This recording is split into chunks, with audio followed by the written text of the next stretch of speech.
Hello guys, tapos na ako nagpa-check up dito sa Super Health Center ng Midsayo. Super Health Center. Libre ang mga gamot. Yung ano lang, isa lang yung resita na hindi ko na kuha sa pharmacy ng Super Health Center guys.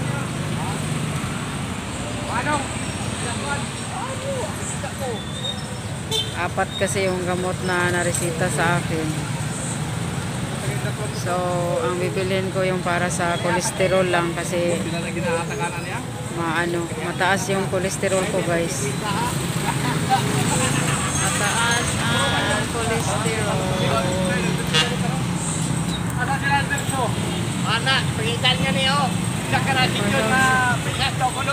Maganda dito kasi kompleto na siya. Merong laboratory, magpa-test ka, merong x-ray, merong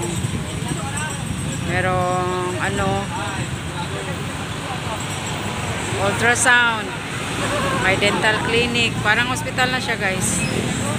Tapos libre ang doktor. So kung magpa-check up kayo, dito na lang kaysa private, mahal masyado. Parehas lang naman doktor. So yan lang. Thank you for watching. Naghihintay na ako ng asawa ko, hindi pa dumating.